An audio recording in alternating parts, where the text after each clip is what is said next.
KBC. This message is brought to you by the Insurance Regulatory Authority, IRA. IRA, bima bora kwa taifa.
Good afternoon. Thank you for joining us for the lunchtime news. I'm Jackie Wambiru. We begin with the stories shaping the day. Now, Nyandarua County is seeking to position its natural landscapes and heritage sites as key tourism attractions, with hiking, bird watching and cultural experiences identified as experiences with growth potential. Nyandarua Governor Dr. Moses Badilisha says the county is working to increase awareness of tourism attractions such as Elephant Hill, Lake Olbolosat and colonial era homes that remain largely untapped despite their ability to attract visitors and generate local revenue. Here is Regina Manyara with the details.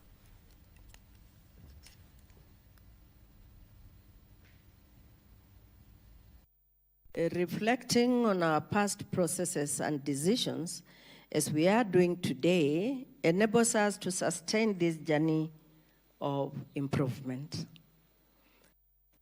In our laws, institutions or procedures thrown into relief through these publications, and the discussions around them will provide an opportunity for improvement, for proactive mitigation measures, administrative, regulatory, and statutory. This way, we divert and resolve disputes before they get to court, simultaneously shaping the conduct of future elections.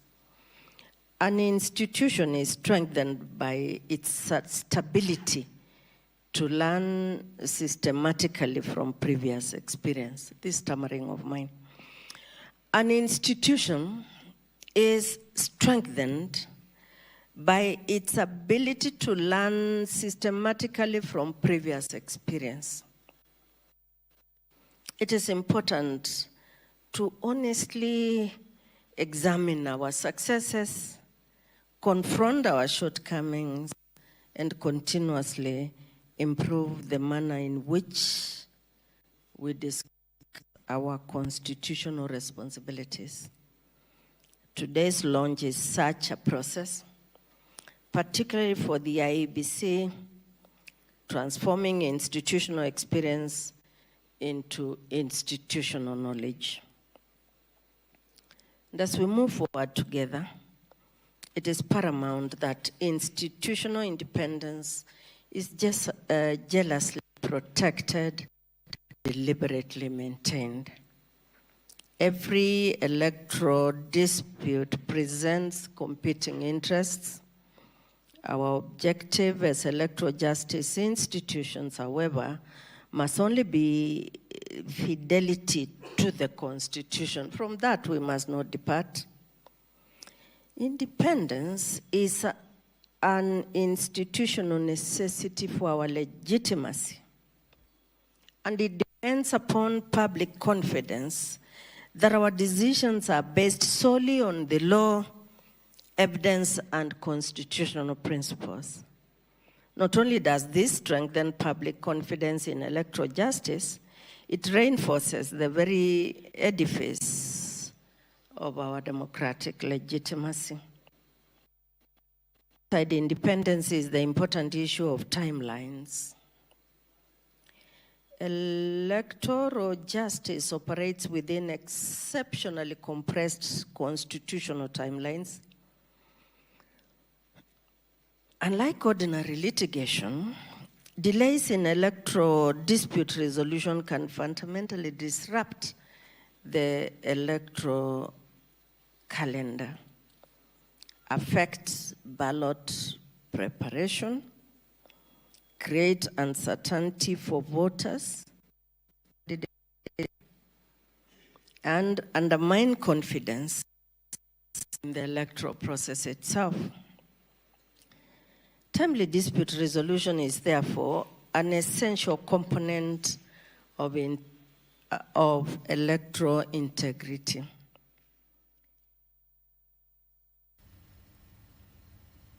Well, that is Deputy Chief Justice Philomena Mwilu speaking at the Independent Electoral Boundaries Commission stakeholders meeting being held here in Nairobi.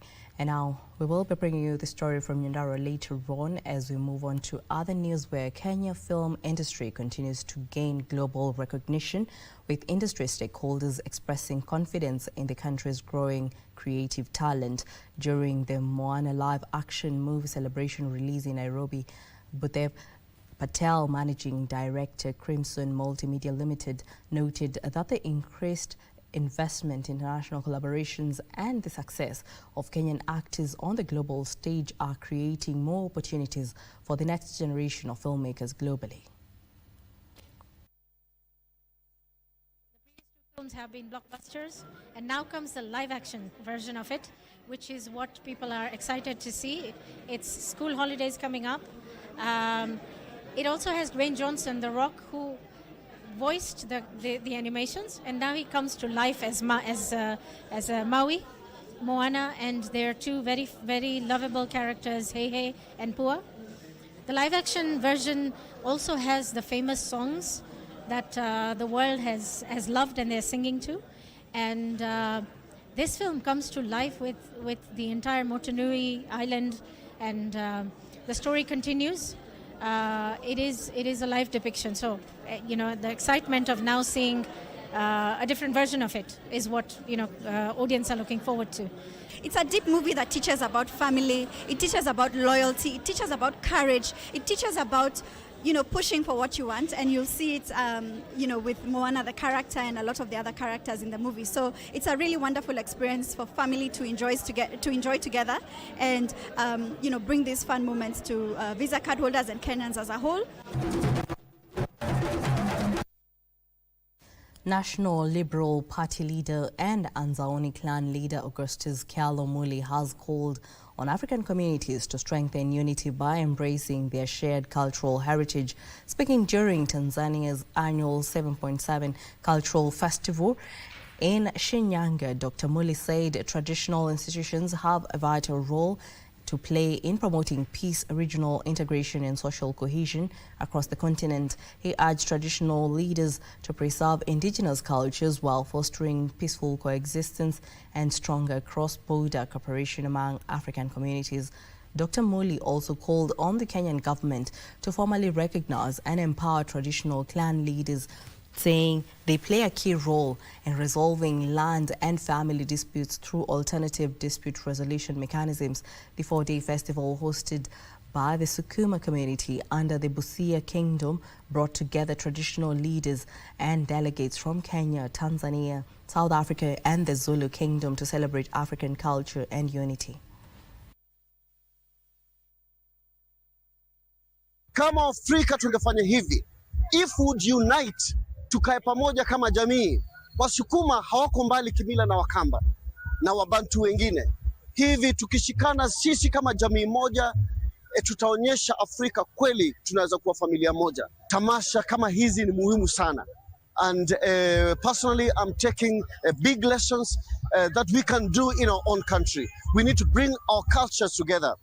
My first challenge will be to see how I can unite my own clan. Wakamba tuko na clan 22. Hivi tukikusanyika wote pamoja, we can be such a powerful community. Kwa hivyo mimi nimejifunza mengi sana, na hayo mafunzo ndio napeleka nyumbani. In other news, the government, in partnership with the Embassy of Denmark and development partners, has launched the New Women Peace and Security Program, the initiative that is set to be piloted across 10 ASL counties, where recurring insecurity and climate-related conflicts continue to threaten lives and livelihoods, seeks to strengthen women's participation in peace building, conflict prevention and security governance. Across Kenya's arid and semi-arid lands, the burden of recurring conflicts, climate-related shocks and insecurity continue to disrupt lives and livelihoods. Amidst the tides, women and girls are often hardest hit, facing displacement, economic hardship and heightened risks of violence.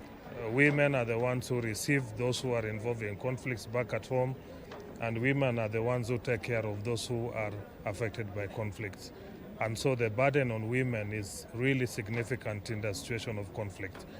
To cushion the vulnerable groups, the national government, in partnership with the government of Denmark and the Act of Change Transform organization, have launched the Women, Peace and Security Program that is aimed at promoting women's leadership and their participation in peace building and conflict prevention. This particular program is just around 300 million Kenya shillings. So this is, you could say, this is a medium-sized program, but it's also something that is complemented by other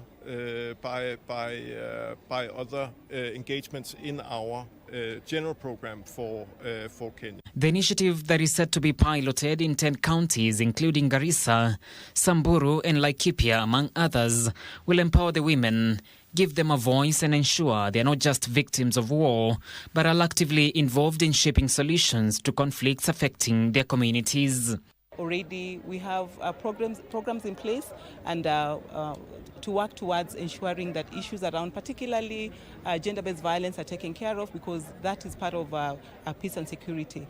And through this multi-stakeholder approach, we are able to put resources together to ensure that every part of this country, every woman, every girl is protected around issues electoral violence. This comes as stakeholders continue to push for enhanced women's representation across all levels of government. Maintaining their voices are key in shaping sustainable and inclusive policies on peace, security and development. That women will be able to turn out in large numbers and fear-free to come out and vote. Again, women will have the confidence that there will be no gender-based violence when it comes through the electioneering period. And as they vie and as they turn up to go and vote for their favorite candidates, I believe that it will be a safe space for them to come out and engage as citizens of this country. Particularly the timing right now, when a lot of women have been affected by violence and many conflicts across the country. It's a moment to advocate for women to get involved more, sit around the table as members of community, but also as individuals who have a right to speak for themselves on matters peace and security. John Kahiro for Lunchtime News.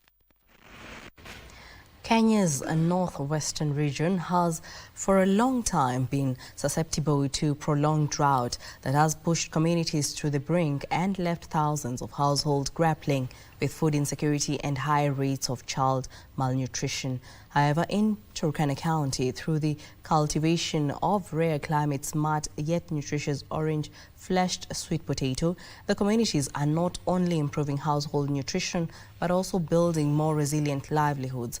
Beyond filling their plates, the initiative that has received major support from the Child Fund organization is slowly unlocking the region's economic potential, with women and youth groups processing the crop into value-added products, creating new income opportunities. The consumption of vitamin A-rich sweet potatoes has also significantly reduced child malnutrition rates from over 30% to approximately 19 to 21%.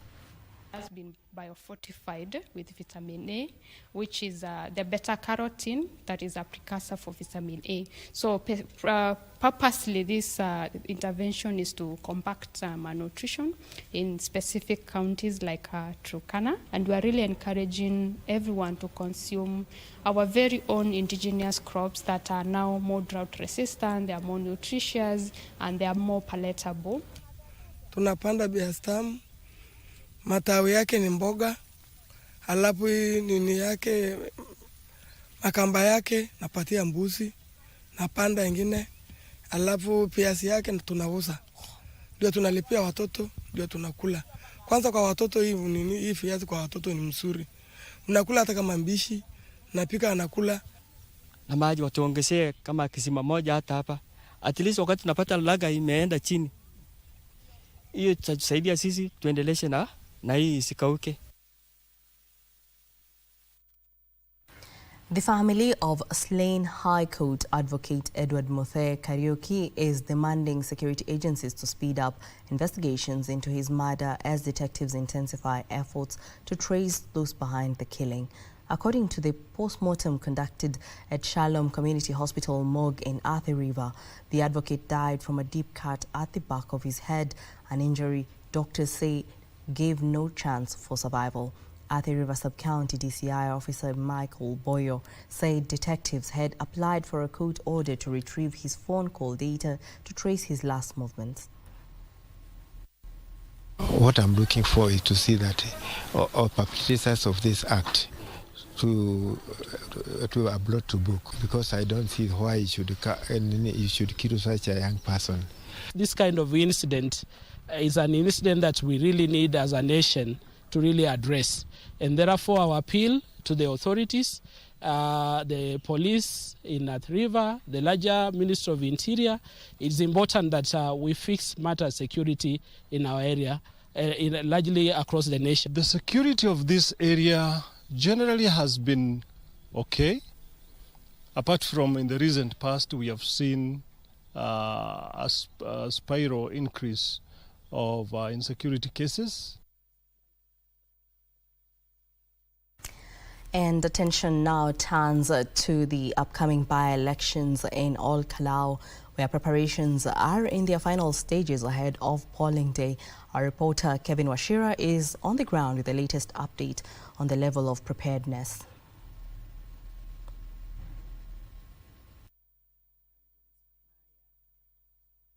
Well, thank you very much. We are coming to you live from Ol Kalou, where we are keeping tabs with the ongoing parliamentary campaigns ahead of Thursday's by-election. And we are in Mokendo village. This is one part of the Ol Kalou constituency.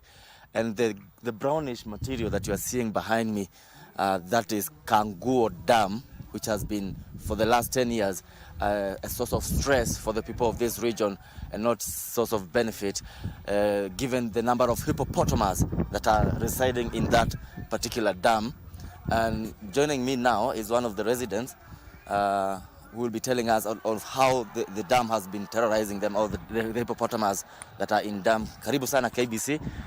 Tuambie maisha imekuwaje hapa kuhusiana na zile kiboko ziko pale, utaangalia kamera, kuhusiana na zile kiboko zenye ziko pale kwa ile dam, zimeharibu kulima aje na mnataka serikali isaidie aje? Yes, kwa majina anaitwa Francis kutoka hapa Mokendo. Ya kwanza ni kusema hizi hippopotamus zimeharibu sana kilimo. Kwanza ukiangalia kama hapa kuna mahindi zilikuwa zimepandwa, lakini sasa hivi unaona hakuna. Kwa hivyo hippos zimeharibu sana kilimo, na tungeomba serikali ziondoshe hapa, walete kitu kama samaki na bidhaa zingine za kutega samaki ili kilimo kiendelee na maisha yakuwe sawa. Asante sana. That is one of the residents of Mokendo village here in Ol Kalou, giving his testimony of how the hippopotamus have been terrorizing farmers in this area. And today, the Cabinet Secretary for Tourism and Wildlife will be bringing a solution in this area. We are here waiting for the Cabinet Secretary to arrive. The KWS officers are also here. They've set up the perimeter wall that will be used. Maybe my cameraman can pan and see the trap that will be used by the KWS so that they can retrieve those hippopotamus and maybe transfer them to another place that is more suitable, and maybe rehabilitate the dam and make it more useful to the.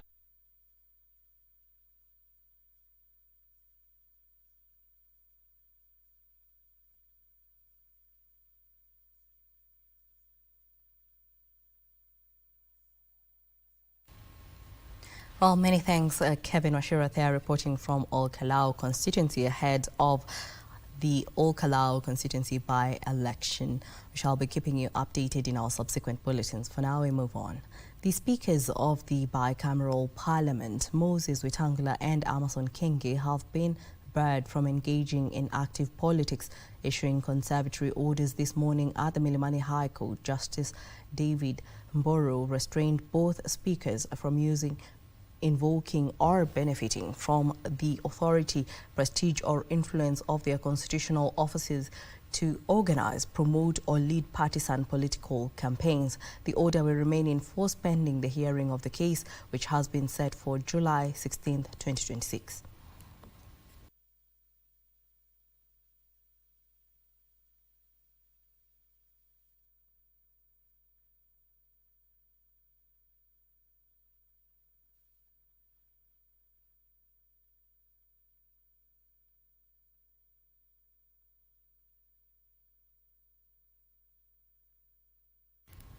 And young entrepreneurs driving Kenya's fast-growing gig economy have emerged as a key target for financial institutions seeking to expand savings, investment and insurance uptake, with Old Mutual Kenya and its subsidiary Faulu Microfinance Bank taking their financial literacy campaign directly to traders and informal sectors worker in Mombasa. The two institutions say the country's youthful workforce, particularly those earning incomes through digital platforms, small businesses and other informal ventures, has enormous potential to build wealth through disciplined saving and long-term investment. Through the market storm activation held at one of Mombasa's busy markets, Old Mutual and Faulu engaged traders, small business owners and residents on a range of financial products, including savings, investment, insurance, working capital and asset financing, as part of efforts to deepen financial inclusion in the coast region.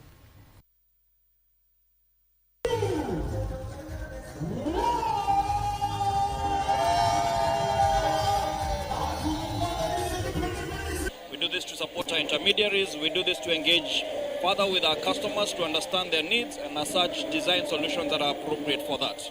That is why we're here today. We've done this in different markets. This is the third market we're doing this year.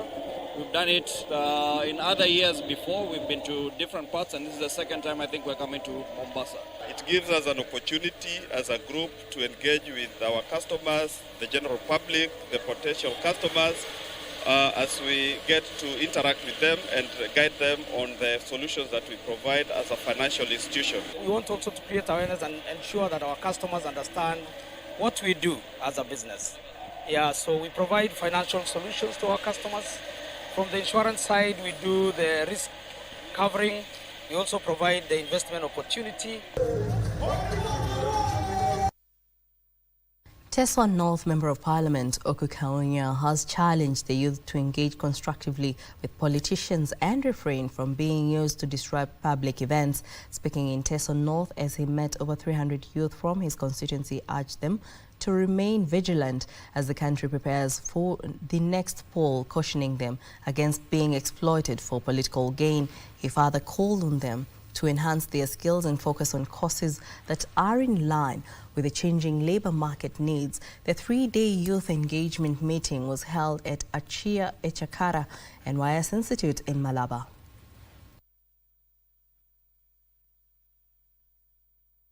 We should never use the youth because of the fact that they are unemployed. We use them to perform acts of goonism or violence. Let us use the youth for peaceful purposes. We have been able to take over 4,000 youths to various skills. That is true. A number of them, or a smaller number, have been able to get jobs, because of the shortage of jobs available in the surrounding. Transport has been paralyzed in the past 4 days in Machakos following a dispute between Matatu SACCOs over the terminus allocation. Some of the Matatu SACCOs are accusing the county government of Machakos of favoring other SACCOs. Ile shida kubwa ambayo tuko nayo sisi kama wahudumu wa matatu SACCOs 45 ambazo zinahudumu kwa uwanja ni shida ya kwamba hakuja kuwa na fairness kwa mambo ya allocation ya slots. Na hiyo ndio jambo ambayo tumekuwa tukizungumzia, ndio jambo ambalo tulizungumzia last month, na kufikia kwa sasa hilo jambo halijaweza kutatuliwa. Na ndio maana mnaona bado SACCOs wameamua leo kutoa magari nje kutoka juzi, na mkiangalia ni hasara kubwa sana.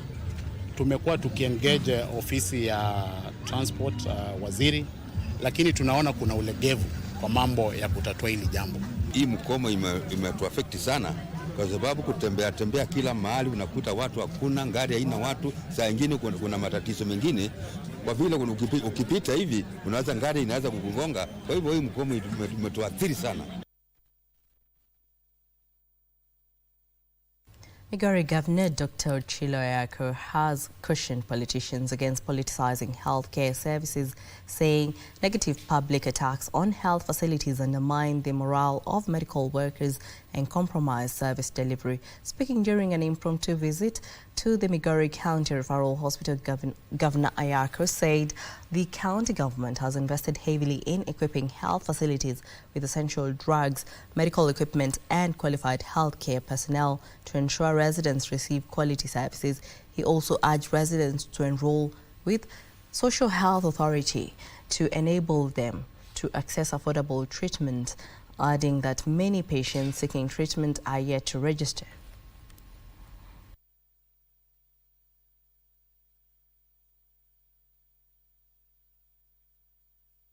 Current warehouse that we are using is well stocked with commodities that are essential and useful to the people of Migori, contrary to what political peddlers are uttering out there, that our referral hospital has stocked out and there are no medical supplies to attend to our patients. What we have observed about the patients is that most of them have not fully paid share.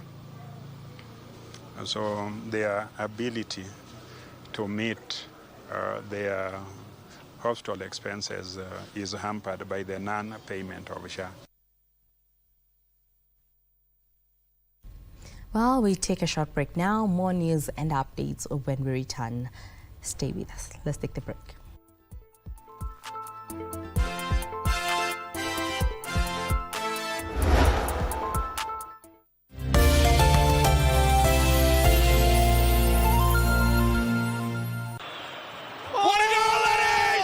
Michuano ya kombe la dunia yanakaribia kilele na sasa ni kufa kupona.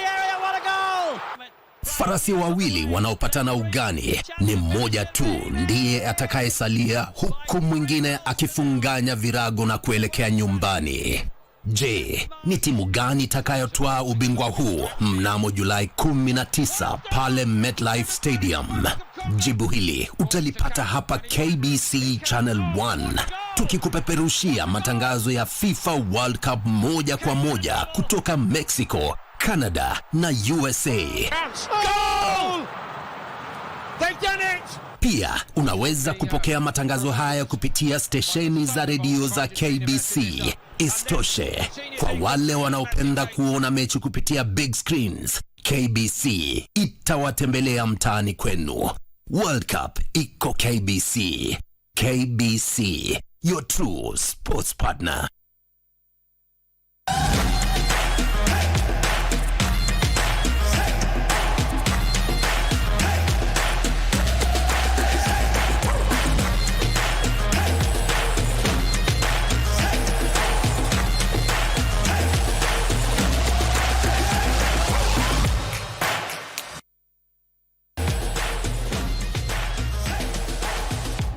I'm very happy that KBC is making it possible for Kenyans to watch World Cup. I'm still hedging my bets on the teams that are there. Don't ask me which one for now. Let's leave that one for another day. The wait is over. KBC iko Huduma Center. Starting with Nairobi, kupata huduma za KBC imekuwa rahisi. From digital guidance and signet services to booking of commercial adverts and documentaries. Visit our dedicated desks at Huduma Center GPO, Times Square, Makadara, Kibera or Eastleigh. Tunakungoja hapo. Whether it's a casual announcement or a specialized media solution for your business, we are here to serve you. KBC at Huduma Centers, moving closer to you. Your station, your service. Hello, fabulous ladies. Welcome to the talk show that's all about sisterhood, empowerment, and unfiltered conversation. We will be focusing on women. We believe in women. We are really changing. We are creating a safe space for women to connect, thrive, and share. Just because you're a woman on a bike, you're labeled in a certain way. It's not just a talk show, it's a movement. When they're standing, we need to stand out. From heartwarming tales to hilarious adventures. They could ask me, Catherine, why are you learning? We are turning the spotlight on women who are breaking barriers in their individual fields. You have to have a vision. You are the leaders of Kenya today. Keeping it honest and relatable. Mental health is real. Yes. Where there is no communication, there is no relationship. Join the sisterhood on KBC TV for Dada's show.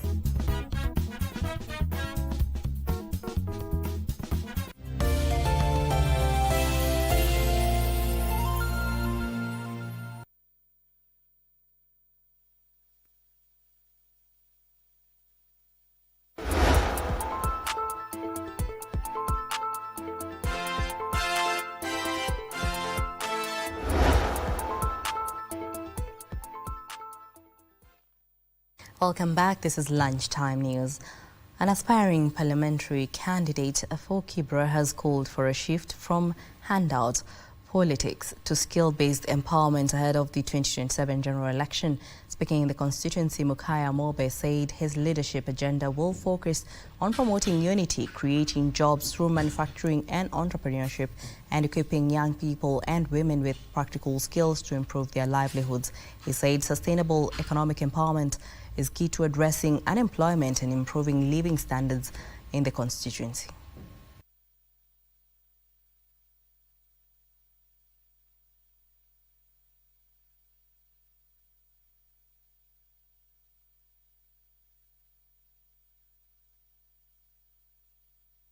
Wengi wamekuwa ni watu wa handout.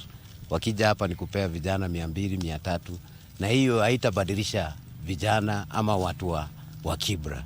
Ile mimi kitu nimeleta ni kuwapea skills. Nimewaambia lazima tufanye manufacturing, production, tutengeneze vitu zetu kama wana Kibra. Tukue na mambo yetu kama wana Kibra. Tunataka hii Kibra, ile takataka inaokotwa hapa Kibra, iweze kuwa inatengenezwa viti, inatengenezwa masahani, inatengenezwa vikombe, ili vijana wetu waweze kuwa na kazi. Lazima tuequip wana Kibra na skills. Skills ndiyo itabadilisha wana Kibra. Kila mtu atakuwa ana kitu anaweza tengeneza na akauze, lakini hata tegemea kiongozi akuje kumpea 500, 1000 ndio maisha yake badilike.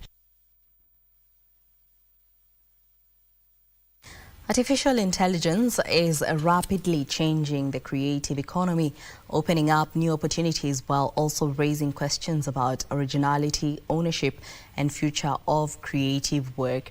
We're joined by Joe Gweth, operations lead at Kelele Comics, to discuss how AI can empower young creators without replacing their creativity. Welcome, Joe, and to start us off, perhaps, how is AI changing the creative economy? AI is changing the creative economy because of the amount or the change of agency the work is being done. As you all know that with AI technology, a lot of companies are outsourcing their work into AI, so there's been a lot of layoffs in jobs. And so the creative economy, we're also seeing a lot of creators, be it artists, be it designers, who are now delegating some of those functions to AI technology. All right, perhaps many creatives worry AI will replace the artist, as you have mentioned. Perhaps would you describe AI as a tool, not a shortcut?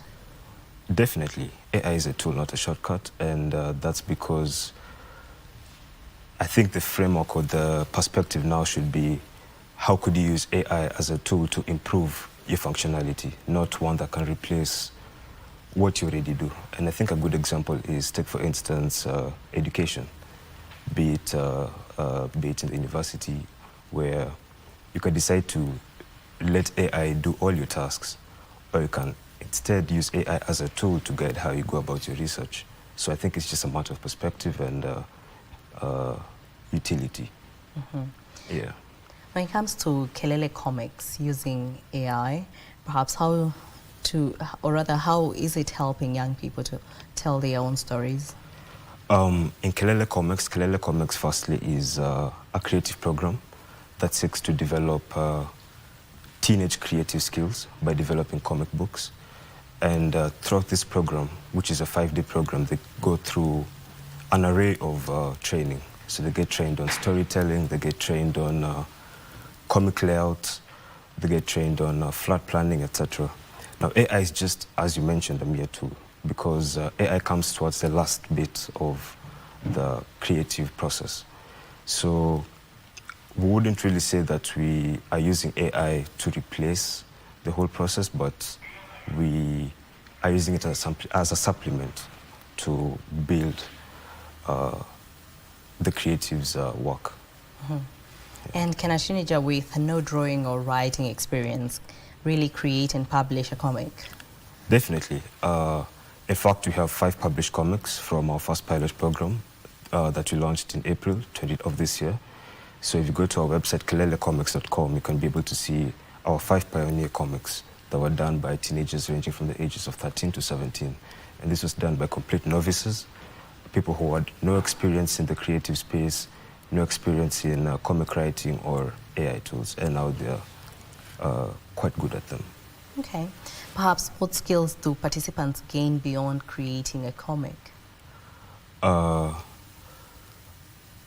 Participants gain skills such as script writing. So this can be translated not only into comic writing, but any other creative process. So whether to do now fictional writing or even to do theater plays, etc. And organizing of this can also be done through platforms like Canva that we'll be using to organize some of this graphic design. Okay. Yeah. Now, perhaps, how is storytelling important in preparing young people for the future of work? Storytelling is important because, in fact, just to add to your answer, to the answer to this, is we realize that in Africa, predominantly, most people are consumers of content.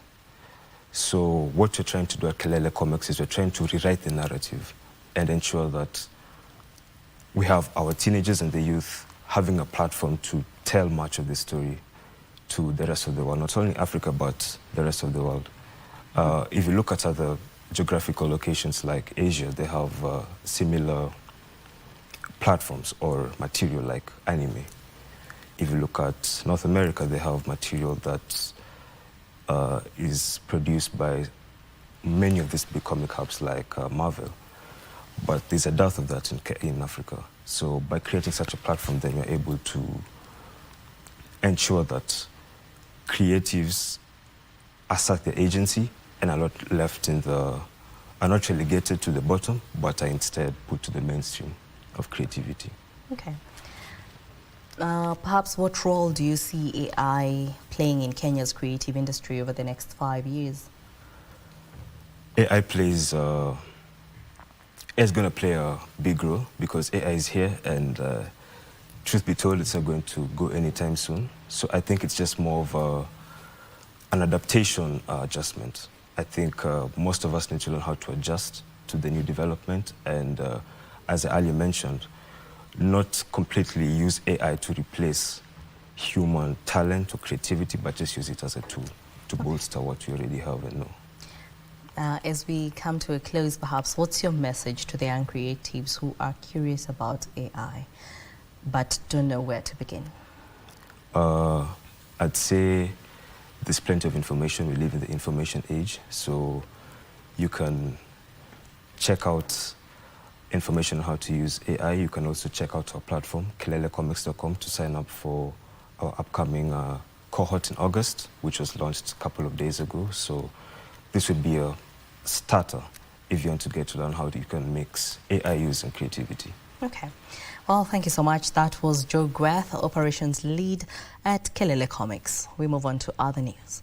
The Office of the Controller of Budget is concerned over rising recurrent expenditure in counties, warning that excessive spending on operations is undermining development projects and worsening the pending bills crisis. Speaking during a post-budget forum organized by Institute of Certified Public Accountants of Kenya, the Office of the Controller of Budget, Research and Planning Deputy Director Cyrus Ondari said counties should strengthen fiscal discipline and redirect resources towards priority investments. Here is Regina Nyara with the details.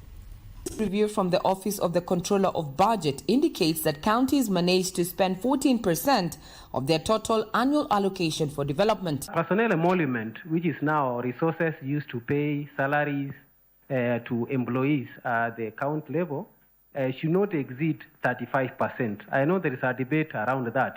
Currently, we are doing about 52%.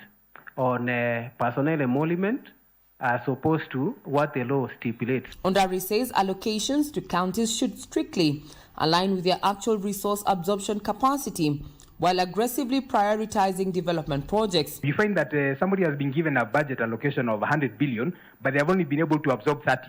So what happens to the 70? And this is the reason why you will see us going into supplementary budgets, reallocating, moving this one from here to there, and not really achieving it. So we really need to think about the capacity to absorb these funds, so that if we know that you cannot absorb, then let's not give it to you.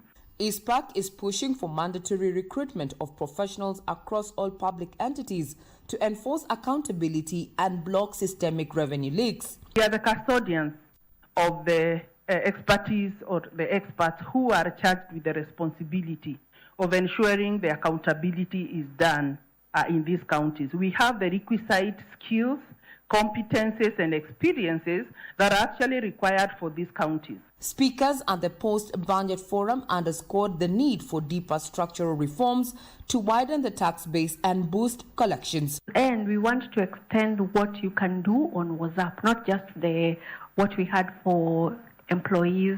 We want to extend it so that you can file a whole range of returns on WhatsApp. Then we are also upgrading iTax, and that upgrade will be felt by the time we come to April for the individuals to file. So the system will be more stable and better. And we are counting on you to start filing as early as June. Regina Manyara reporting for KBC Channel 1.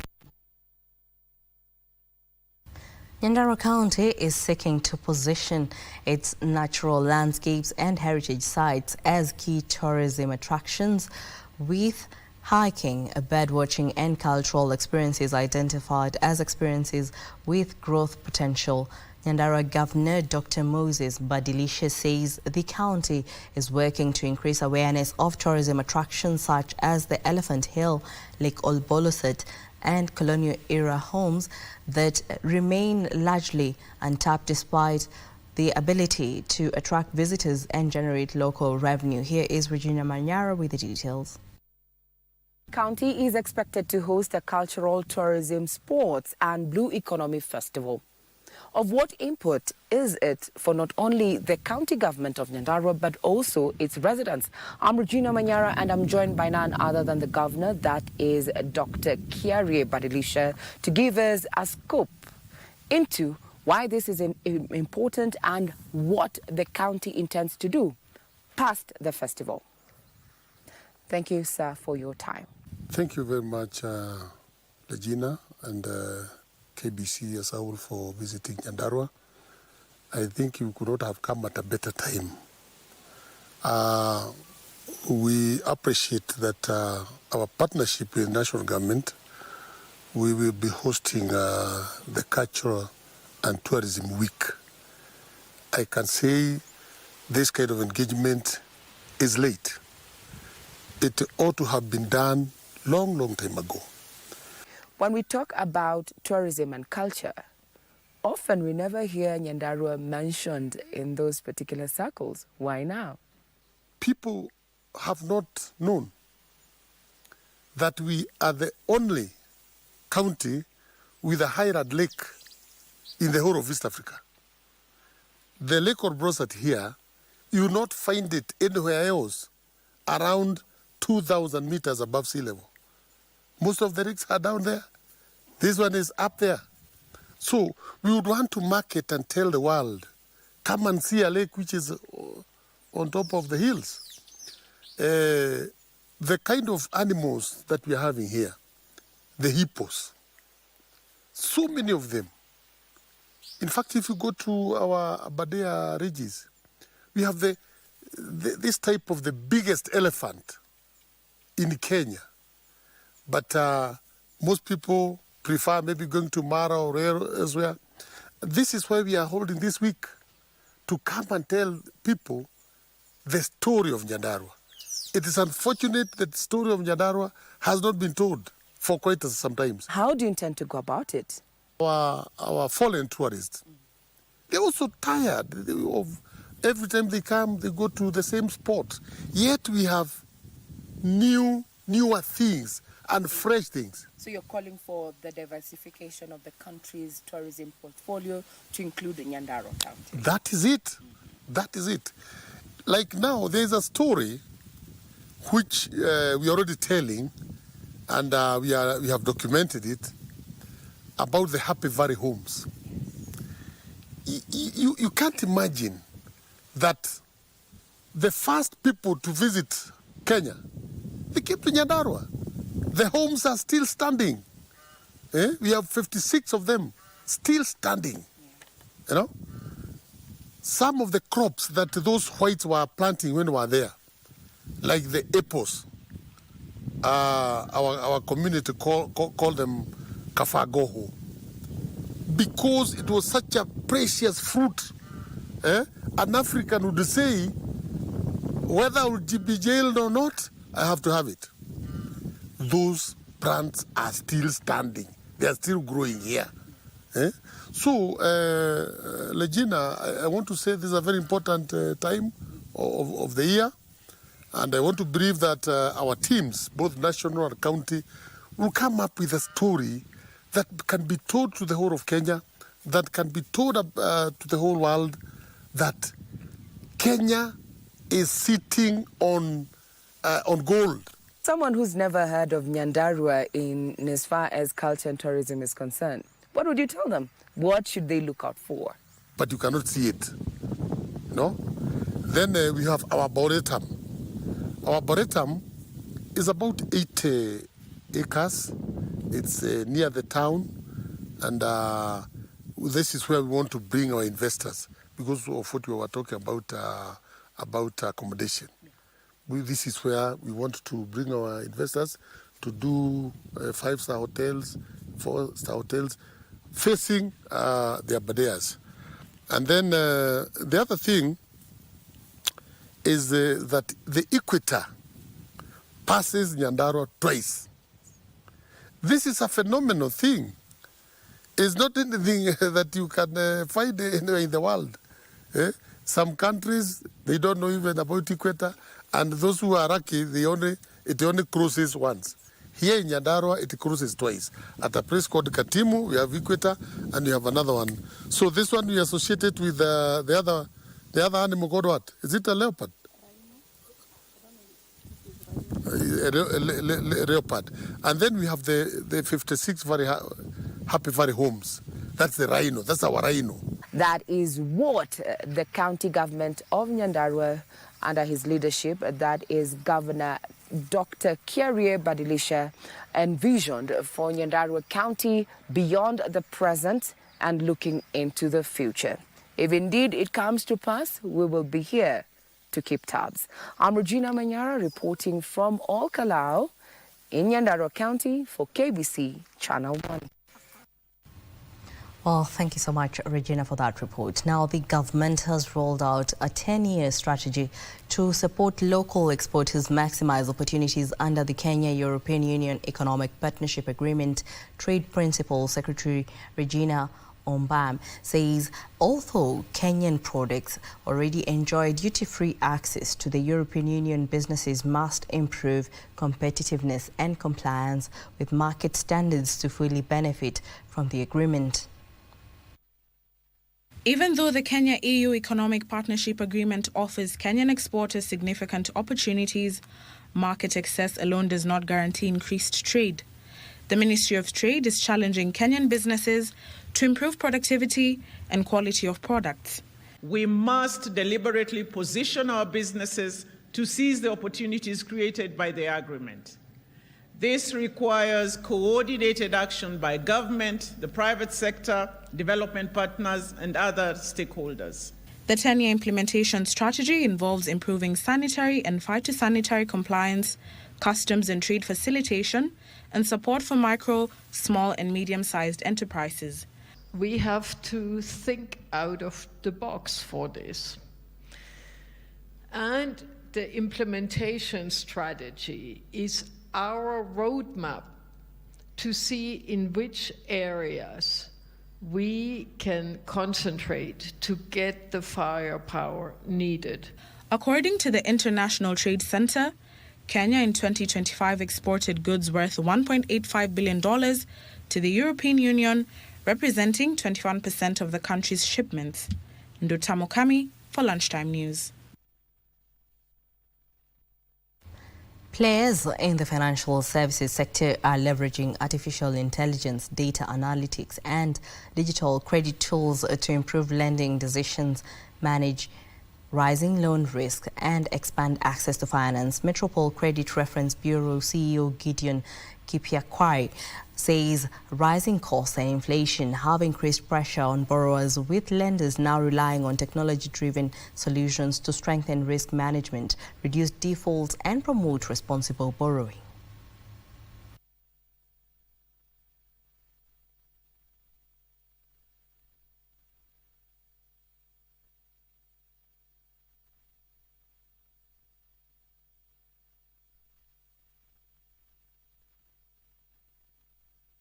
The human mind and a lot of the small tools that we've been using in the past, Excel sheet, R, or some programs, were limited in terms of looking at all this big picture of all the transactions you are using. Now with AI, it's able to do all this in a very short time and pick out trends about this borrower. Where you can even understand and make decisions whether or not they should actually borrow, whether they should consolidate loans, and even the effect to their ability to pay based on all this information that we are getting.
And now on to other news. Intra-African trade is projected to rise from $230 billion in 2025 to $250 billion by the end of 2027, supported by the African Continental Free Trade Area Agreement and efforts to deepen regional commerce. Speakers at the Unlocked Africa Conference in Cape Town, South Africa, are calling on governments in Africa to tackle non-tariff barriers, slowing the movement of goods across the continent.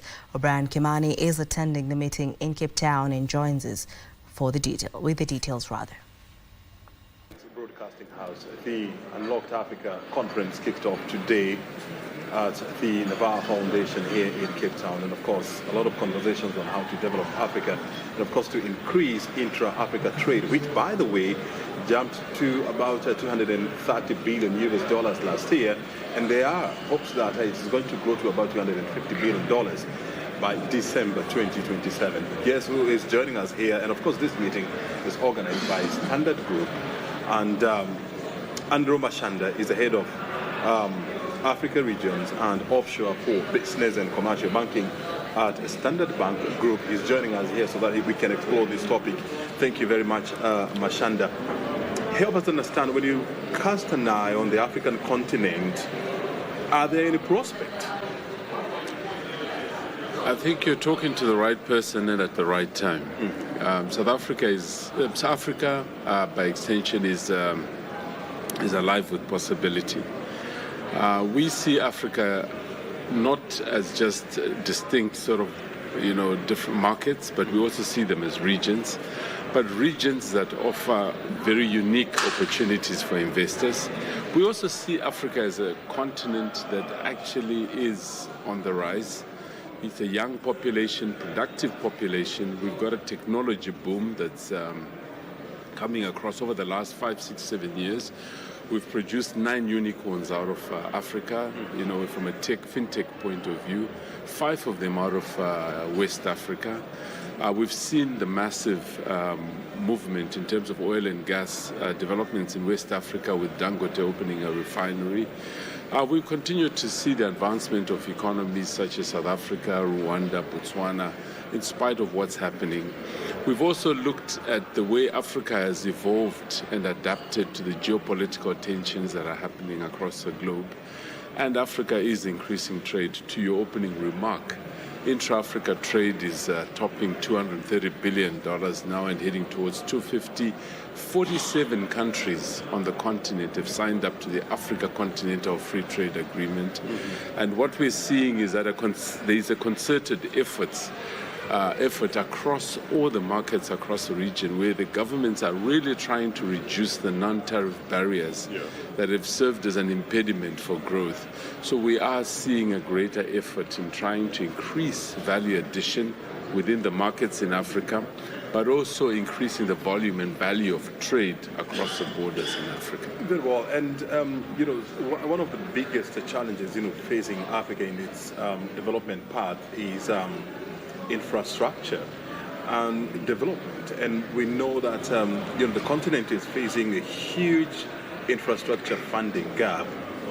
What are the opportunities on the continent? I think we've seen a massive increase in infrastructure investment, particularly road infrastructure, because as you know, Brian, when you build a road in Africa, you build an economy. And we've seen in most markets the advancement that we've seen. If you look at Kenya, your own country, what's happened over the last 10 years in terms of how long it used to take us to move from the center of Nairobi to the airport. It used to take us hours if you were lucky. Right now it takes you 15 minutes. That is the power of infrastructure and the efficiency it brings. And time is money, so increasing the velocity of movement of vehicles, of transportation across this new infrastructure does indeed increase the velocity of trade. But also, if you look at the investment that's taken place in soft infrastructure, that's taken place in terms of technology, the number of sub-terrestrial cables that have been laid across Africa, the improvement in the digital economy, the adoption of the digital opportunity by young people, by businesses, and also the advent of AI and the impact it's going to have on the African continent. So these are all dividends that will come out of an investment in infrastructure over the years. Recently, you signed an agreement with the Bank of China to make a Standard Bank Group, a clearing house for renminbi. How is that going to define how we do trading with China, or how China and Africa, conduct their trade going forward? China's trade with Africa has been on the rise for a long time. We have continued to be the leading bank in the Africa-China trade. And I think us being positioned as a clearing bank for renminbi actually helps us position our clients to be able to trade with great ease and taking out a lot of friction in the trade between China and Africa without having to channel all their payments through another major currency to get to China. So they can go directly through us into the renminbi and trade with China directly. Mm-hmm. Anything else we need to know from you? I think we're very excited to be back here again. This is not just a platform that we've set up for talking. This is an action-oriented platform. So we are looking at making some deals happen during this conference. So thank you for having us on your show. Very good. Thank you very much, Andrew, for joining us, and of course for sharing your insight with us. Sure, you're most welcome. Appreciate it. All right, thank you. Well, we've been talking to Andrew Mashanda, Head Africa Regions and Offshores for Business and Commercial Banking at Standard Bank Group, joining us here to understand why this meeting is important and what we need to do to drive intra-Africa region trade, and of course how to address intra-Africa trade barriers. My name is O'Brien Kamani. Thank you for joining us. Back to the broadcasting house. Well, the stage is set for the quarterfinals where France and Morocco are set to face each other. Well, on that note, we shall be bringing the bulletin to a close. My name is Jackie Wambura, sign language interpreter is Anne Wangeshi. Enjoy the rest of your afternoon.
It is not to be missed. Welcome everybody to Miami. It could be a great mismatch, of course. It could be Messi's match yet again in Miami. Argentina apparently marching on in defense of their title, so far without a single issue. Cape Verde rings around the FIFA World Cup defending champions Argentina in their round of 32 match, where they were headed for the biggest shock in the World Cup history before an own goal by Dine Boggs gifted Argentina 3 to win in extra time to send them into the last 16. After that, a big scare from Cape Verde, who left a big footprint at the Miami Stadium with the best memories to savor in their fairy tale run in their debut, as the Messi-led Argentina survived to book a date with Egypt in the next knockout phase. Here are the heroics as witnessed, as recorded at the Miami Stadium.